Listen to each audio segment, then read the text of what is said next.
साथियों, इस वीडियो में हम डिस्कस करेंगे इकोनॉमिक सर्वे के बारे में। सबसे पहले हम समझेंगे इकोनॉमिक सर्वे का बेसिक्स क्या है, और फिर इसके बाद देखेंगे इस बार का जो इकोनॉमिक सर्वे है उसमें हमारी इकोनॉमिक एक्टिविटीज़ के बारे में क्या क्या बात की गई है, क्या क्या संभावनाएं हैं, क्या क्या चैलेंजेस हैं, ये सब कुछ हम डिटेल में देखेंगे। लेकिन उससे पहले इकोनॉमिक सर्वे है क्या, इसको समझिए। देखिए, सबसे पहले ये नाम से क्लियर है, इकोनॉमिक सर्वे, इकोनॉमिक एक्टिविटीज़ का सर्वे। पिछले कुछ सालों में इंडिया की इकोनॉमिक एक्टिविटीज़ कैसी रही है उसको स्टडी करना, उसको क्या कहेंगे, उसको इकोनॉमिक सर्वे कहेंगे। ठीक है, तो ये तो इसकी होगी डेफिनेशन। जब हम इकोनॉमिक सर्वे की साथियों बात करते हैं तो एक चीज़ आपने याद रखना है कि 1964 तक, ये दूसरी लाइन देखिए आप, 1964 तक इकोनॉमिक सर्वे को बजट के साथ में ही पेश किया जाता था। मतलब कि जिस दिन बजट पेश किया जाता था उसी दिन उसके साथ में इकोनॉमिक सर्वे भी पेश किया जाता था। आज के टाइम की अगर हम बात करें तो आज के टाइम में इकोनॉमिक सर्वे को सेपरेटली इंट्रोड्यूस किया जाता है। मतलब जिस दिन बजट पेश होता है उस दिन इसको इंट्रोड्यूस नहीं किया जाता है, उससे पहले ही इसको इंट्रोड्यूस कर दिया जाता है। ठीक है, तो ये आप तीसरी लाइन यहाँ पे देख सकते हैं। इकोनॉमिक सर्वे को बजट से कुछ दिन पहले, नॉर्मली एक दिन पहले ही इसको इंट्रोड्यूस किया जाता है। अब आप सोचोगे कि इसको एक दिन पहले इंट्रोड्यूस क्यों किया जा रहा है। अब देखो, जब हम बात करते हैं इकोनॉमिक सर्वे की तो इकोनॉमिक सर्वे पिछले कुछ सालों में इकॉनमी में क्या क्या चैलेंजेस हैं, ठीक है, क्या क्या करना चाहिए हमें, किस चीज़ की ज़रूरत है हमारे इकोनॉमिक सिस्टम में, इन सभी चीज़ों की बात करते हैं।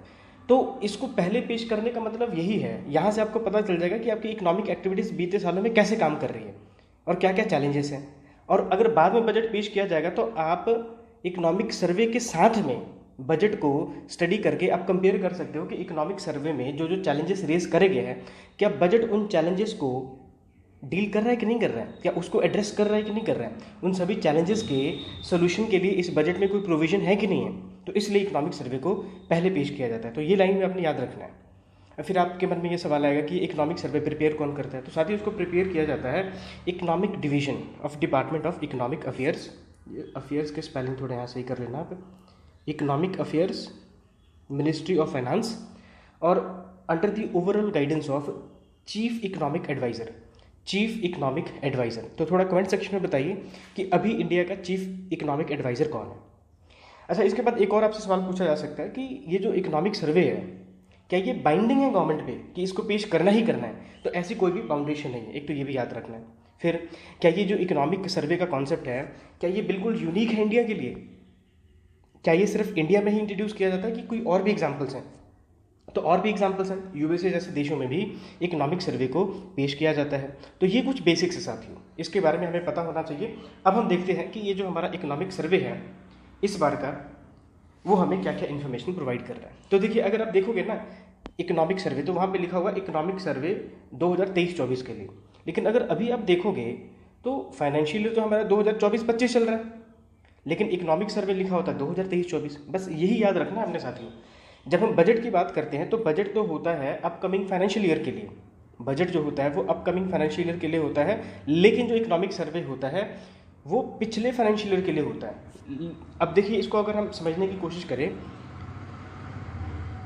नॉर्मली क्या होता है कि फरवरी में बजट पेश किया जाता है। ठीक है, आपका जो फाइनेंशियल ईयर होता है वो कब शुरू होता है, 1 अप्रैल से लेकर 31 मार्च को शुरू होता है। अब जब आप 1 फेब को जब बजट पेश करते हो तो ये किस टाइम पीरियड के लिए होता है, ये होता है 1 अप्रैल से लेकर 31 मार्च। लेकिन पेश कब कर रहे हैं, फरवरी में। बजट पेश किया जाता है फरवरी में, लेकिन किसके लिए, अपकमिंग फाइनेंशियल ईयर के लिए। लेकिन उससे पहले जो इकोनॉमिक सर्वे जो पेश किया जाता है वो जो अभी का फाइनेंशियल ईयर आपका चल रहा है, जो अभी का फाइनेंशियल ईयर चल रहा है उसके लिए, और कुछ इन्फॉर्मेशन उससे पिछले सालों के लिए भी होता है।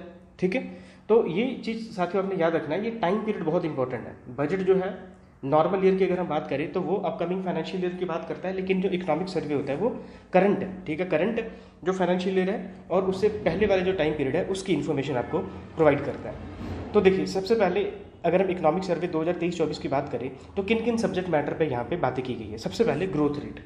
यहाँ से ना साथियों क्वेश्चन बन सकता है पेपर में कि इकोनॉमिक सर्वे ने ग्रोथ रेट इंडिया का कितना प्रोजेक्ट किया है। तो इसने क्या बोला है इकोनॉमिक सर्वे ने कि ग्रोथ रेट जो है इंडिया का वो 6.5% से लेके 7% के बीच में रहेगा। यहाँ से क्वेश्चन आ सकता है साथियों पेपर में, याद रखना आपने ये डेटा। इसके अलावा अगर हम बात करें एफडीआई की, फॉरेन डायरेक्ट इन्वेस्टमेंट की, तो इकोनॉमिक सर्वे में यहाँ पे बताया गया है कि एफडीआई जो है आने वाले सालों में ये शायद कम हो जाए। इसका कारण ये है कि जहाँ से एफडीआई आ रहा है, जिन डेवलप नेशन से इंडिया में एफडीआई आ रहा है, वहाँ की बैंकों ने रेट ऑफ इंटरेस्ट को बढ़ा दिया है। तो रेट ऑफ इंटरेस्ट को क्योंकि बढ़ा दिया है तो वहाँ पे कॉस्ट ऑफ बोरोइंग जो है वो बहुत ज़्यादा हो जाएगी ऐसे देशों में। तो इसलिए आने वाले समय में एफडीआई जो है ये एक बड़ा चैलेंज होने वाला है। इंडिया में एफडीआई जो है वो कम होता हुआ नज़र आपको दिखाई दे रहा है as per this economic survey. फिर उसके बाद अगर हम बात करें, ये चैलेंज में डबल एल यहाँ पे कर लेना आप, चाइना चैलेंज। तो चाइना एक बहुत बड़े चैलेंज के रूप में आने वाले समय में इंडिया को फेस करना पड़ेगा। ऐसा क्यों कहा जा रहा है? ऐसा साथियों इसलिए कहा जा रहा है क्योंकि आपको पता ही है कि इंडिया और चाइना की जब हम बात करते हैं तो हमारा इनके साथ ट्रेड डेफिसिट चल रहा है। हम बहुत ज़्यादा चाइना से इंपोर्ट करते हैं और एक्सपोर्ट हम बहुत कम करते हैं। तो ये जो पोजीशन है इसको इंडिया को बहुत अब अच्छी तरीके से ध्यान में रखते हुए ये जो ट्रेड डेफिसिट है, ये जो ट्रेड है दोनों देशों के बीच में, इसको बैलेंस करने की बहुत आवश्यकता है। अदरवाइज चाइना बहुत आगे निकल जाएगा इंडिया से और इंडिया की जो डिपेंडेंसी है ये और भी बढ़ जाएगी चाइना पे। तो देखो इसका कहने का मतलब क्या है, चाइना से जो बहुत सारी चीज़ें जो हम इंपोर्ट कर रहे हैं, हम कोशिश करें कि हम सेल्फ डिपेंडेंट हो उस एरिया में। फिर इकोनॉमिक सर्वे में बात की गई है आर्टिफिशियल इंटेलिजेंस के थ्रेट से रिलेटेड। आने वाले समय में आर्टिफिशियल इंटेलिजेंस जो है ये एक बहुत बड़ा थ्रेट के रूप में काम कर सकता है। अब ऐसा देखिए, ये कोई बहुत बड़ी बात नहीं है, ये आपने एक्सपीरियंस भी करा होगा पिछले कुछ दिनों में, पिछले कुछ महीने कुछ सालों में आपने नोटिस किया होगा कि एआई का इस्तेमाल जो है ये कितने गलत तरीके से किया जा रहा है। बड़े बड़े सेलिब्रिटीज़ का जो वॉइस जो है वो इस्तेमाल करके एक फेक न्यूज़ जो है वो जनरेट करने की कोशिश की जा रही है।